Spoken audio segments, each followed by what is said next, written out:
नमस्कार दोस्तों, आज मैं आपको SH Kelkar and company limited के बाईबैक के बारे में बताऊंगा और मैं आपको ये भी बताऊंगा कि आप अपने इक्विटी शेयर को किन डेटों के बीच टेंडर कर सकते हैं इस बाईबैक के लिए। और अगर एलिजिबल शेयर होल्डर्स अपने टोटल इक्विटी शेयर्स को इस बाईबैक में टेंडर कर देते हैं तो आपके लिए बाईबैक का क्या रेशियो बनकर आ रहा है। तो इस वीडियो को आपका पूरा देखना बहुत ज़रूरी है और अगर आप मेरे चैनल पर नए हैं तो मेरे चैनल को ज़रूर सब्सक्राइब करें और बेल आइकन भी ज़रूर दबाएं। इस बाईबैक में कंपनी 29 लाख शेयर बाईबैक करेगी और बाईबैक का जो प्राइस है 210 रुपये है। तो आप अगर 210 रुपये को 29 लाख से मल्टीप्लाई कर दें तो ये 60 करोड़ 90 लाख रुपए होता है। मतलब इस कंपनी को 29 लाख शेयर का बाईबैक करने के लिए 60 करोड़ 90 लाख रुपए देने हैं। इस बाईबैक की रिकॉर्ड डेट 12 नवंबर है जो आपको पता ही है और आप इस बाईबैक में 15 दिसंबर से लेकर 28 दिसंबर तक अपने शेयर को टेंडर कर सकते हैं। 28 दिसंबर शेयर टेंडर करने की लास्ट डेट है और अगर सारी प्रक्रिया हो जाएगी तो 13 जनवरी को आपका शेयर आपके डीमैट अकाउंट में नहीं दिखेगा। मतलब जितना भी शेयर ये कंपनी आपका बाईबैक करेगी वो शेयर आपके डीमैट अकाउंट से एक्सटिंग्विश हो जाएगा। इस बाईबैक के लिए इक्विटी शेयर्स को दो कैटेगरी में डिवाइड किया गया है। पहला है रिजर्व कैटेगरी और दूसरा है जनरल कैटेगरी। रिजर्व कैटेगरी में स्मॉल शेयर होल्डर्स आते हैं। स्मॉल शेयर होल्डर्स मतलब ऐसे शेयर होल्डर्स जिनकी शेयर होल्डिंग का टोटल वैल्यू रिकॉर्ड डेट मतलब 12 नवंबर को 2 लाख के बराबर हो या 2 लाख से कम हो। इसके अलावा जो भी शेयर होल्डर बच जाते हैं वो जनरल कैटेगरी में आते हैं। स्मॉल शेयर होल्डर के मैक्सिमम शेयर्स के नंबर को निकालने के लिए बीएसई और एनएसई में से जिस स्टॉक एक्सचेंज में इस कंपनी के सबसे ज़्यादा नंबर ऑफ शेयर ट्रेड हुए होंगे, रिकॉर्ड डेट के उसी एक्सचेंज के क्लोजिंग प्राइस को हम लोग कंसीडर करेंगे। एनएसई में इस कंपनी के इक्विटी शेयर्स ज़्यादा ट्रेड हुए थे और 12 नवंबर का जो क्लोजिंग प्राइस था वो 173 रुपये 75 पैसा है। तो हम लोग स्मॉल शेयर होल्डर्स के मैक्सिमम इक्विटी शेयर्स को निकालने के लिए 173 रुपया 75 पैसा को कंसीडर करेंगे। तो हम लोग अगर 2 लाख को डिवाइड कर दें 173 रुपये 75 पैसे से तो वो बनकर आ जाएगा 1151 इक्विटी शेयर्स।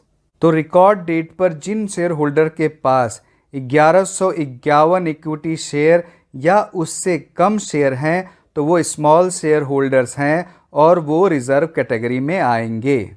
और अगर हम लोग इसी कैलकुलेशन से आते हैं तो जो total number of small share holders हैं वो 58,887 हैं और उनके पास जो टोटल इक्विटी शेयर्स की होल्डिंग है वो 69,61,996 है। बाईबैक के रेगुलेशन के हिसाब से जितने भी इक्विटी शेयर्स को कंपनी बाईबैक करना चाहती है उसका 15% या रिकॉर्ड डेट पर स्मॉल शेयर होल्डर जितने भी इक्विटी शेयर के लिए इंटाइटल हैं इनमें से जो भी ज़्यादा होता है उसे कंपनी को स्मॉल शेयर होल्डर्स के लिए रिजर्व रखना है। अगर हम लोग इन दोनों कैलकुलेशन से देखें तो यहाँ 15% ऑफ 29 लैक्स ये ज़्यादा होकर आता है और इसका जो total number of equity share बनकर आता है वो है 4,35,000। इसका मतलब इस बाईबैक में स्मॉल शेयर होल्डर्स के लिए 4,35,000 रिजर्व हैं। हम लोगों ने ये देख लिया कि स्मॉल शेयर होल्डर्स के पास 69,61,996 इक्विटी शेयर्स हैं और इस बाईबैक में उनके लिए 4,35,000 रिजर्व हैं।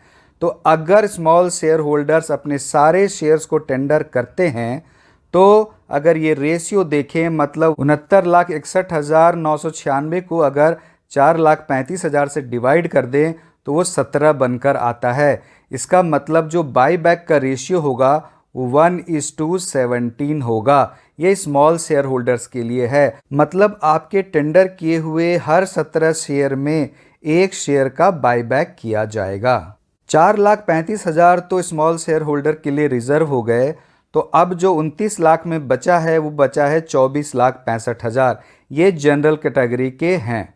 इस कंपनी में जो total number of equity share हैं वो 14,13,20,801 हैं जिसमें स्मॉल शेयर होल्डर के पास 69,61,996 इक्विटी शेयर हैं। तो बाकी जो बचे इक्विटी शेयर हैं वो other than small share holders के पास हैं। तो वो बचे शेयर को अगर आप 24,65,000 से डिवाइड कर दीजिए तो जो रेशियो बनकर आएगा वो 2:109 का होगा। मतलब जनरल कैटेगरी में जो भी शेयर टेंडर किए जाएंगे उनके 109 शेयर में 2 इक्विटी शेयर्स का बायबैक होगा। तो रिजर्व कैटेगरी का जो बायबैक रेशियो है 1:17 है और जनरल कैटेगरी का 2:109 है। अब आपके पास मान लीजिए कि 16 शेयर ही हैं, इसका मतलब आपके पास 17 से भी कम शेयर हैं, तो ये कंपनी आपको एक प्रेफरेंस देगी। आप अपने 17 से कम शेयर को भी टेंडर कर सकते हैं और कंपनी कम से कम आपके एक शेयर को बायबैक करेगी। इस बायबैक के लिए आप अपने शेयर्स को ऑनलाइन टेंडर भी कर सकते हैं। Link in time India private limited इस बायबैक के लिए रजिस्ट्रार है। अगर आपके डीमैट अकाउंट में भी इस बायबैक के लिए ऑनलाइन टेंडर करने की सुविधा है तो आप अपने इक्विटी शेयर्स को ऑनलाइन टेंडर कर सकते हैं। बायबैक का किसी भी कंपनी के प्राइस पर एक पॉजिटिव इम्पैक्ट पड़ता है, क्योंकि बायबैक से ये पता चलता है कि मैनेजमेंट को इस कंपनी पर काफ़ी भरोसा है। कंपनी बायबैक अपने करंट प्राइस से ऊपर ही करती है। आप यहाँ देखिए, ये कंपनी 154 रुपये के आसपास ट्रेड कर रही है और जो बायबैक का प्राइस है वो 210 रुपये का है। इसका जो पहला सपोर्ट है वो 125 रुपये का है और जो रेजिस्टेंस है वो 190 रुपये का है। अगर हम लोग MACD इंडिकेटर को देखें तो देखिए यहाँ अभी कोई पॉजिटिव क्रॉसओवर नहीं हुआ है, लेकिन ये MACD की लाइन अपने सिग्नल लाइन को टच कर चुकी है। हो सकता है कि इस एक्शन से इसके प्राइस पर भी पॉजिटिव इम्पैक्ट पड़े और इसमें पॉजिटिव क्रॉसओवर भी हो। अगर हम लोग RSI इंडिकेटर को देखें तो इसमें भी अभी कोई खास स्ट्रेंथ मुझे नज़र नहीं आ रहा, क्योंकि ये 50 से नीचे ही है। अगर ये 60 के आसपास हो जाए या 60 से आगे निकल जाए तो ये क्लियर कट इंडिकेशन देता है इस कंपनी के शेयर में काफ़ी स्ट्रेंथ है और इसका प्राइस और भी ऊपर की तरफ जा सकता है। इस शेयर में मेरी कोई भी बाय या सेल की रिकमेंडेशन नहीं है। आप अपने फाइनेंशियल एडवाइज़र से कंसल्ट करें तभी इसमें इन्वेस्ट करें। दोस्तों, ये थी इस बायबैक की पूरी डिटेल।